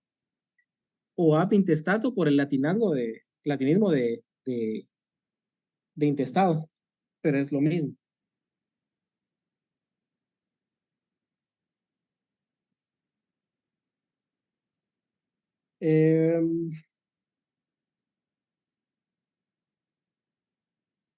Rolando Leonidas Cruz Morales, carnet 1999. Dígame. Ahí estamos. ¿Cuál es el fin primordial de la Junta de Herederos? Es para darles a conocer la aprobación o desaprobación del proceso, Lick. Pero como la Junta de Herederos va antes del inventario, en los pasos. Entonces, si yo cito a varias personas que son los herederos, ¿qué es el fin primordial de lo que yo les voy a qué es lo que ellos me van a exponer como fin primordial respecto a la herencia? Porque ahí todavía no me han dicho si van a ser herederos o no. Sería tal vez al acuerdo o desacuerdo de cada quien. Sería aceptar o renunciar a la herencia. Sí. La Junta de Herederos, el fin primordial es aceptar o renunciar a la herencia. En relación a lo que se les va a repartir. Si es testamentario, sí. Ahora, si es intestado, pues ahí en realidad todavía no tenemos los avalúos de los bienes ni el inventario. Muy No bien. tenemos más idea de lo que es, ¿verdad? Pero lo único que van a decir es si aceptan o no la herencia. Muy bien, Lick. Vamos a ver. La compañera Ingrid Marisol Muñoz. 2002, creo que se cambió. Ingrid Marisol Muñoz.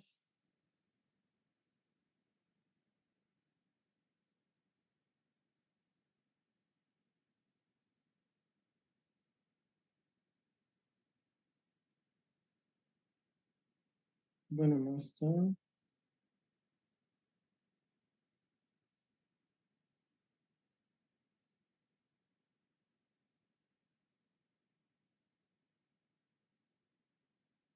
La compañera Magda Petrona Monroy, carnet 2019.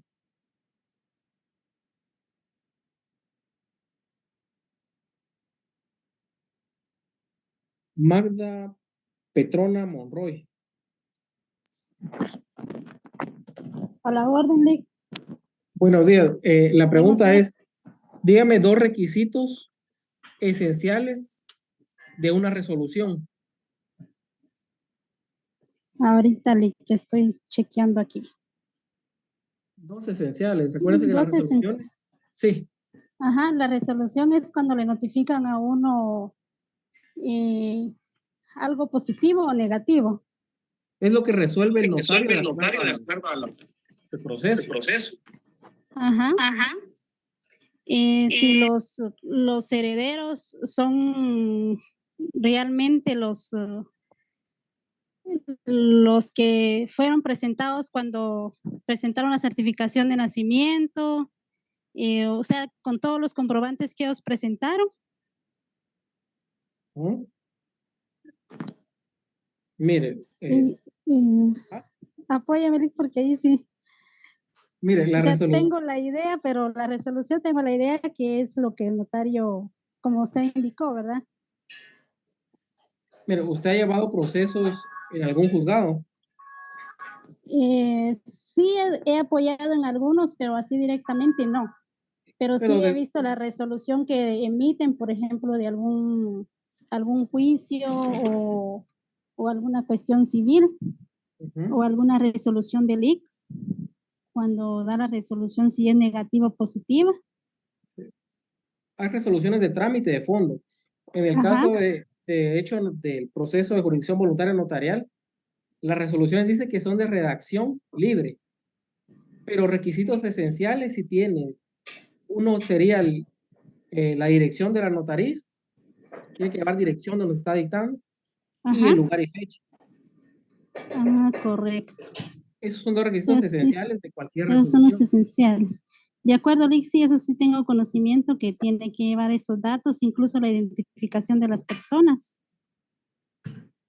Pero esa es la identificación de persona, es en escritura pública. Bueno, no necesariamente terceros. tiene que ir cuando le notifican la resolución. No, porque ahí es una notificación. La resolución es una cosa y la notificación es otra. Exacto, sí, es correcto. Sí, porque la notificación ahí sí tendría que ir los datos de la persona a la que se está notificando. Sí, la hora. Ajá, la hora, exacto, y el lugar. Sí tenía la idea, pero estaba un poquito desordenada. El tema es proceso testamentario. Voy a continuar preguntando a la compañera, vamos a ver. Lick, disculpe, ¿podría repetir los requisitos, perdón? Los esenciales. Sí, los esenciales de la resolución que usted mencionó. Sí, pero como le pregunté a la compañera de forma general, de cuáles son los requisitos de cualquier resolución esenciales, tenemos que entender que como las resoluciones son de redacción libre, pero viene el artículo 2 de la Ley de Tramitación de Jurisdicción Voluntaria, regula que tiene que llevar siempre la dirección de la oficina del notario, la fecha, el lugar, que le pregunté dos, esos son dos, pero también tiene que llevar la disposición que se dicte y la firma. Entonces, esos 4 requisitos son esenciales para la resolución. Como le pregunté dos esenciales, el lugar y fecha, y la dirección.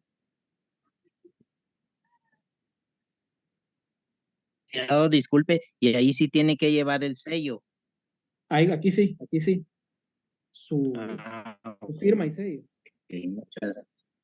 Y además sí, tiene que porque pagar en las... ok, gracias. En las escrituras públicas que van dentro del protocolo, pues no es obligatorio. Algunos lo colocan, otros no. Eso me imagino que por eso le surgía la duda. Sí, gracias, soy muy amable, muy fino. Para servirle, vamos a ver.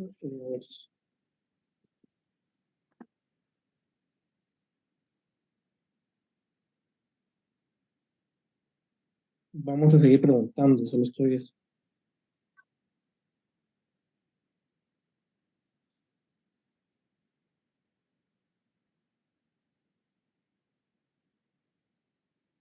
El compañero Jefferson Donovan López, carnet 2018. Jefferson Donovan López.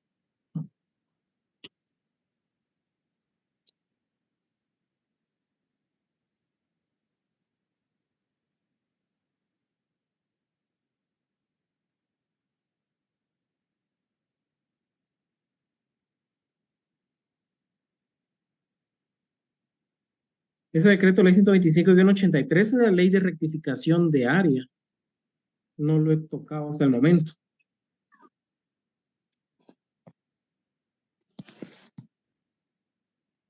Si no estoy mal. Entonces Jefferson no estaba. Josué Israel Hernández, carnet 2019-04328.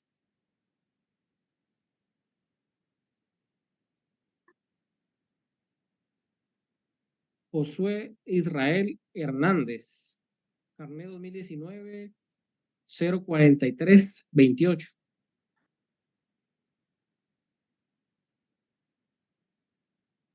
Parece que no está. No está en la clase hoy. Edson Dionel Suyuk, carnet 2019-04348. Buenos días, licenciado, aquí estoy. Buenos días. La siguiente pregunta es, en una primera resolución de un proceso intestado, ¿verdad? Dígame 3 temas que usted resolvería en esa resolución. 3 cuestiones que usted resolvería. Claro. Primeramente, las personas con el derecho a heredar. Pero no te salgas. También los bienes que se van a heredar. Y también... Esa es la primera resolución. O sea, va el acta de requerimiento y primera resolución. ¿Cuál fue la pregunta, perdón, original? Creo que me confundí. En una primera resolución que se sabe que va después de un acta de requerimiento. Sí. ¿Qué 3 cuestiones resolvería usted en esa primera resolución? Ah, sí, perdón, lo había confundido. Que se da lugar al proceso que se va a iniciar. Que se abra el expediente para que se dé paso al trámite. La Junta de Herederos. La Junta de Herederos, ¿y otra? Otra podría ser los edictos también. De la publicación de edictos, entonces. Correcto. Lick, buenos días. Buenos días, cuénteme. Perdón, es que me sacó el Classroom porque Zoom. tenía tengo mala conexión de internet. Ahorita me avisaron mis compañeros, pero hasta ahorita traté de entrar nuevamente. ¿A usted le había preguntado? No, lo que pasa es de que me sacó como por 10 minutos el Zoom, entonces se me fue el internet y hasta ahorita estoy tratando de entrar, pero no sé si me escucha bien. Sí, ahorita se le escucha fuerte y claro. Entonces, vamos a ver, ya aprovechando que me está aquí hablando, le voy a hacer una pregunta. Dígame cuántas veces y en qué lapso se publica el edicto convocando a la Junta de Herederos. ¿Cuántas veces y en qué lapso?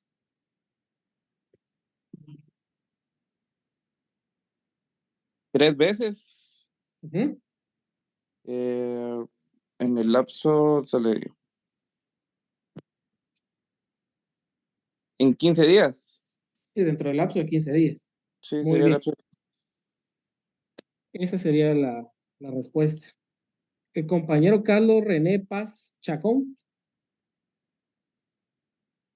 ¿Alguna otra pregunta, Lick? No. Únicamente. Ok, gracias, Lick. Presente, Lick. Muy bien, vamos a hacerle la pregunta a usted. Dígame, ahorita con lo que hemos visto en clase, 2 diferencias entre el proceso testamentario y el intestado.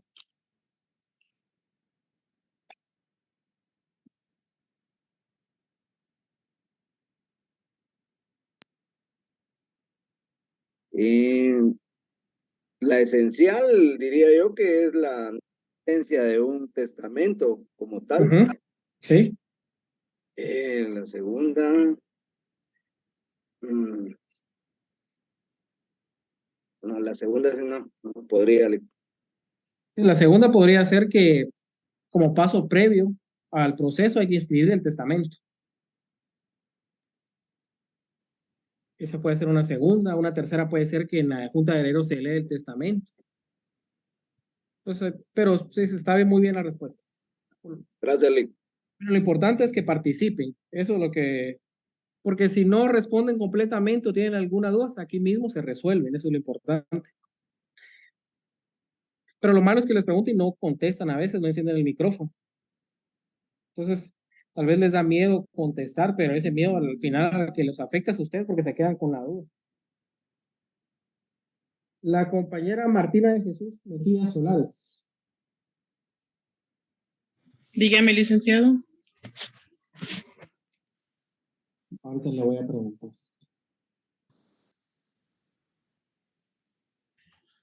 Hablando del proceso testamentario, ¿cuál es el primer paso en un proceso testamentario? El primer paso en un proceso testamentario. Sí. Déjeme recordarme. Sería que el causante dicte su testamento. Bueno, ese sería el origen del testamentario. Pero dentro del proceso testamentario, ¿cuál sería el primer paso? Si en un intestado el primer paso es el acta de requerimiento, ¿qué se hace previo en un testamentario al acta de requerimiento?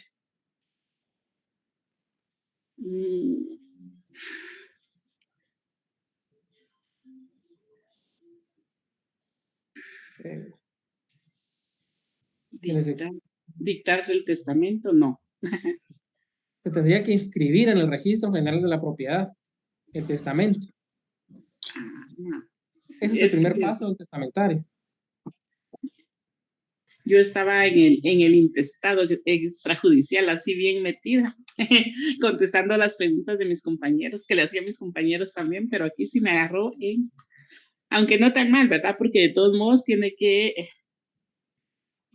dictar el causante su testamento y tiene que morir él para que surta efecto, si no, no hay tal situación. Sí, para que cuando él está vivo, solo a él se le puede extender testimonio. Fallecido a él se le extiende testimonio a los herederos. Los herederos inscriben el testimonio, es operado en el registro y ya comenzamos con el acta de requerimiento y nos vamos con todo el proceso. Entonces, el acto previo el primero en este caso del testamento sería inscribir el testamento. Inscribir el testamento. Porque usted en el acta de requerimiento ya tiene que hacer constar bajo qué número está inscrito el testamento y la existencia del testamento. Ya. Sí, ya sabe que existe, porque puede ser que no sabe y después se entera. Inicia un intestado y después cuando solicita informe se da cuenta que hay testamento ahí, hay que... por eso hay que hacer una investigación previa. Si puede existir testamento. Sí, pues antes de meter las 4 patas. Imagínense empezar un intestado y si hay testamento, ¿qué? Sí, lo complicado es que haya dado el edicto.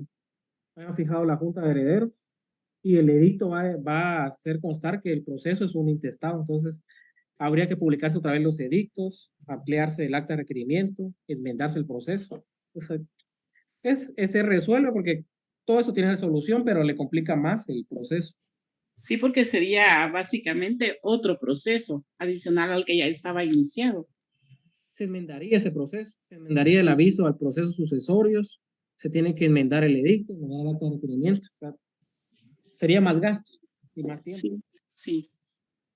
Entonces vamos con el compañero, vamos a ver. Estoy viendo que hay más mujeres que hombres en la clase.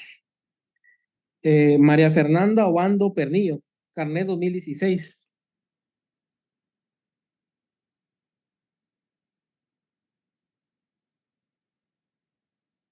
María Fernanda Obando Pernillo.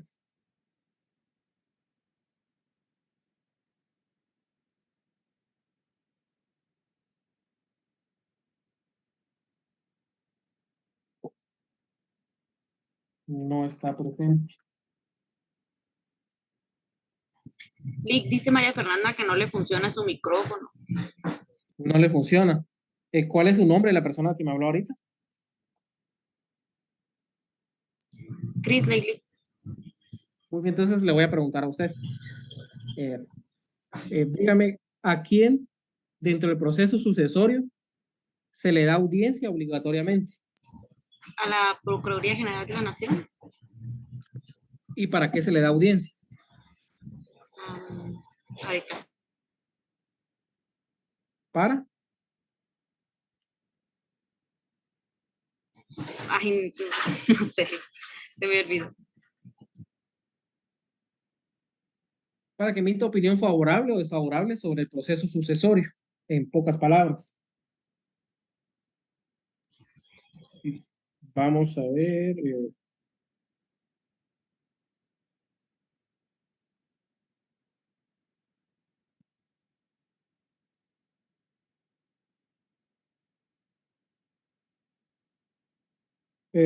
Oliver Steve Martínez.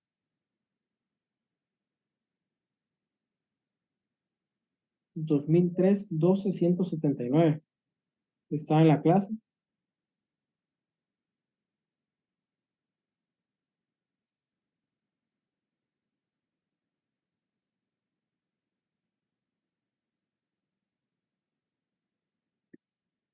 No está en la clase. Álvaro Gutiérrez.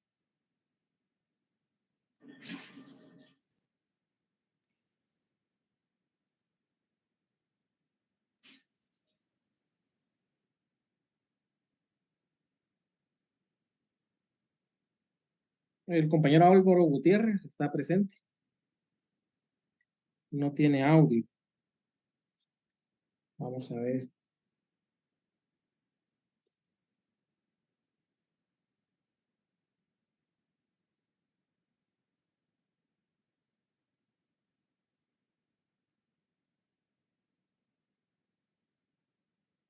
La compañera Ana Ortiz, 2017 13-448.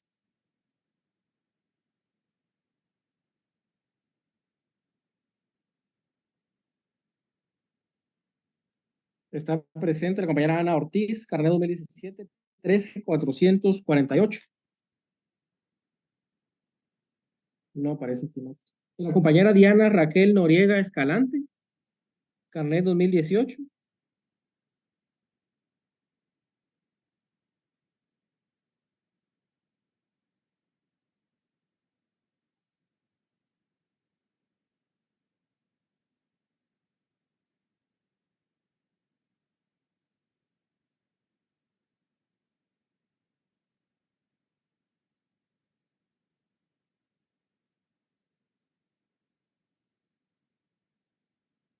Vamos a ver, la compañera Cristi Gómez. Así aparece en el que está presente. Cristi Gómez, ¿me puede hablar? Responder.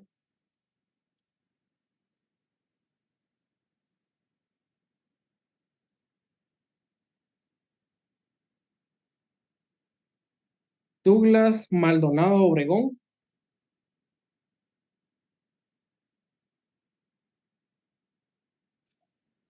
Sí, licenciado, buenos días. Buenos días, días, compañeros. Le voy a hacer la pregunta ahorita. En un proceso sucesorio, intestado, en el que fallece una persona, el causante tiene un hijo, tiene esposa y tiene una mamá. ¿Quiénes tienen derecho a heredar en ese caso?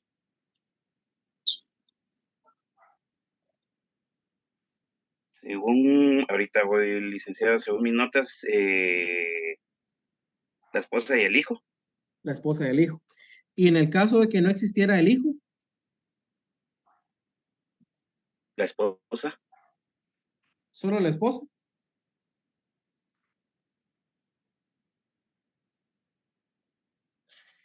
Sí, licenciado, según apunté, según comprendí ¿cómo se llama? Ese sería la esposa. Uh-huh. Bueno, No sé si apunté mal. Mire, en el orden, los únicos que pueden heredar solo son los hijos. Si no hay hijos, hereda el cónyuge, su pércite, y los ascendientes, que en este caso sería la mamá. Entonces, Ahorita ya, si ahorita no lo voy a hubieran apuntar, licenciado, porque eso. si no hubieran hijos, heredan la esposa y la mamá.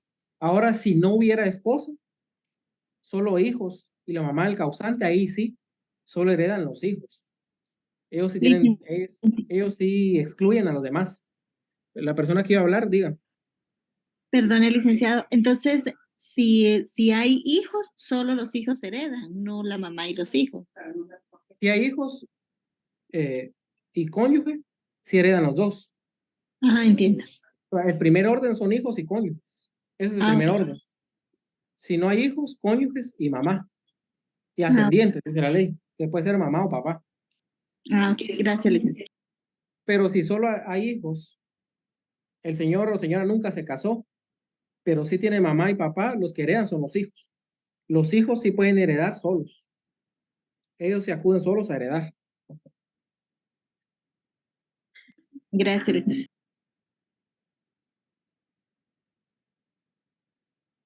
Bueno, si no hay hijos, esposa y padres, pero si hay hermanos, los hermanos. Porque no hay ascendientes ni descendientes, entonces tocaría el grado más próximo colateral, en este caso los hermanos.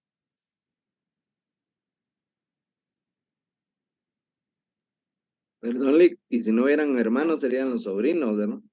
Los sobrinos, hay sobrinos. Y si no hay sobrinos, los tíos. Ahí tendríamos que ir excluyendo, a ver hasta si existe algún pariente que tenga derecho. Ahora, si no, pues se declararía vacante la herencia.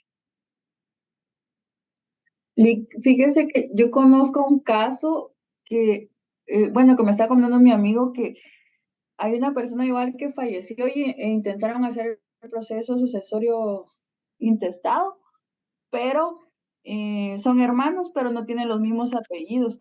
¿Ahí qué procedería, Lick?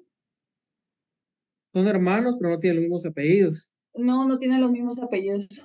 Pero en los certificados de ambos sí aparecen que son hijos de los mismos padres. Así es. Pues voy a rectificar las partidas. Ah, ok. Gracias, Lick. Si le pone previo a la PGN, aunque si ahí está constando que son hijos de los mismos padres, no habría ningún problema. Ah, ok, Lick. Gracias. Para servir.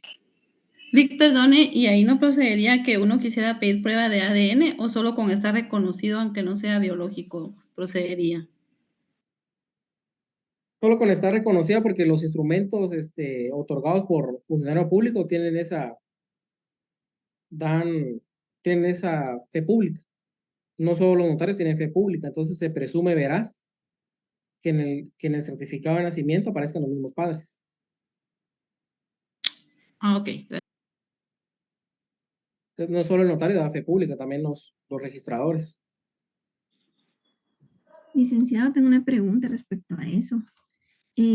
Si esta persona tuvo 2, 3, 4 hijos con diferente mujer, por así decirlo, sí están reconocidos, pero él no está casado con ninguna de las señoras y no dejó pues testamentos, sí puede en este caso reclamar los 4 hijos, pues la cuestión de la herencia. Sí, todos los hijos que estén reconocidos por él tienen el mismo derecho. Pueden reclamar ellos la herencia como hijos.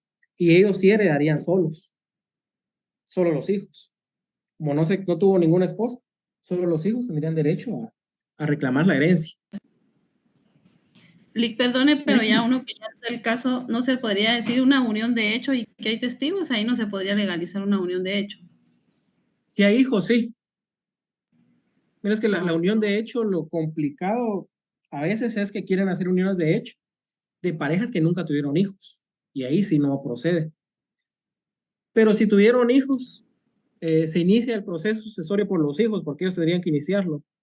Se nombra un defensor judicial, un defensor, un representante de la mortual, mejor dicho, del causante. La persona que vivió en unión de hecho con esta persona, pues puede demandar al representante de la mortual. Y las pruebas que tuvieron esa unión marital son los hijos, porque tuvieron hijos en común. Entonces ahí está sencilla declarar la unión de hecho. Y sí tendría derecho, uno a la vez, por favor. Licenciado, perdone, y si las 4 esposas del mismo ejemplo inician el proceso de unión de hecho, la que inscriba primero es la que tendría la unión. Me imagino que alguien se va a oponer a eso.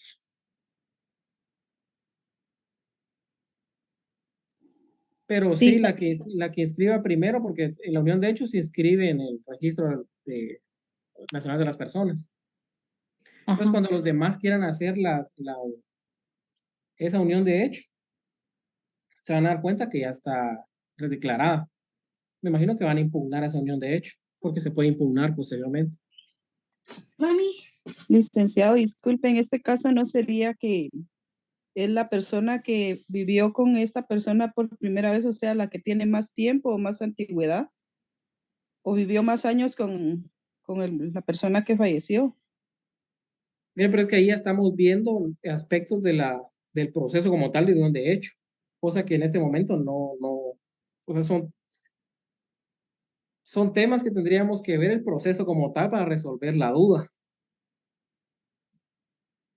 Y es un caso que lo están poniendo bastante complicado. Disculpe, yo tengo entendido que la unión de hecho puede declararse post-mortem, ¿sí? En este caso sería el proceso que tendría que seguir la supuesta mujer que estuvo con él más tiempo. Me imagino que aplicaría únicamente si la persona estuvo 3 años o más con esta persona, si no estoy mal, porque así lo establece la ley, y si hay hijos en común. Pero realmente sí se fuman sus casos que me dejaron en la luna. Sí, pero en ese caso sería de la última pareja que tuvo él, porque a diferencia de la unión de hecho con el matrimonio pues es constitutivo. Uno se casa hoy y desde hoy está casado, pero la unión de hecho es declarativo, entonces es todo el tiempo que estuvieron unidos de hecho. Entonces las primeras parejas, como ya no estuvieron con él, ahí se interrumpió, entonces ya no podría declararse unión de hecho de esas personas. Entonces tendría que Exacto, ser eso de era la lo que última. yo pensaba, pero después no sé si pintaron el caso como que si él estaba con las tres al mismo tiempo, Miren, pero pero yo ahí está bien. razonablemente lo dejaría a la última persona que convivió con él, porque aunque haya tenido hijos anteriormente, pues ya no tuvo una relación con las mamás de esas personas porque estaba con alguien más, por ejemplo. Sí, se interrumpió la unión de hecho, entonces ya no podría ser declarativo, que ese es el aspecto de la unión de hecho. Exacto. Bueno, ahí ya me queda más claro, pero de verdad, no fumen en clase. No, licenciado, pero es que a mí me quedó duda porque la ley dice de que para declarar unión de hecho debe de estar como requisito una convivencia de 3 años y que hayan testigos. Y si las 3 mujeres o 4 mujeres estuvieron con él durante 3 años, es cierto que la primera tal vez se haya interrumpido en el último lapso, pero sí cumplió el requisito que establece la ley de estar conviviendo con él 3 años y tiene testigos y tiene hijos.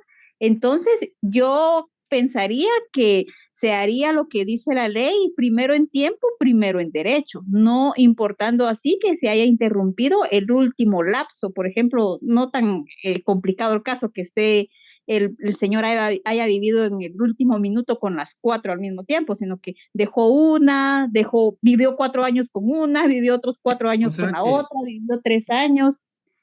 Pero yo pensaría que no haya mucha diferencia, dice usted.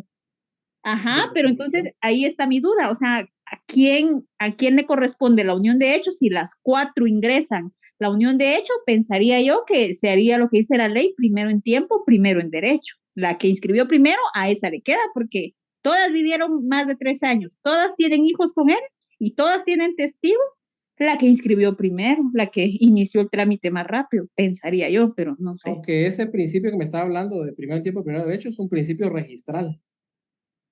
Es registral como tal. Y no aplica para las declaratorias de unión de hecho. No, el principio registral. Pero es que el caso, como me lo están planteando, está bien complicado ahí.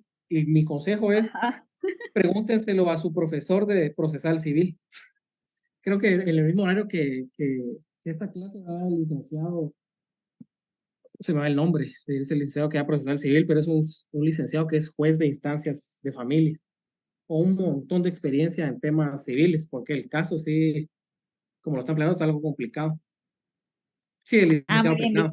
Ajá, a él plantea el caso que él se rompa la cabeza. Ok, gracias, Lick. Sí, que es un excelente juez, excelente persona también, Eli, con mucha experiencia. Así que miren, por la hora vamos a dar por finalizada la clase de hoy. Y primero Dios, pues seguimos con la clase el otro sábado. Es un gusto para mí otra vez estar con ustedes hoy en la clase y pues que tengan un feliz fin de semana. Hasta el próximo sábado.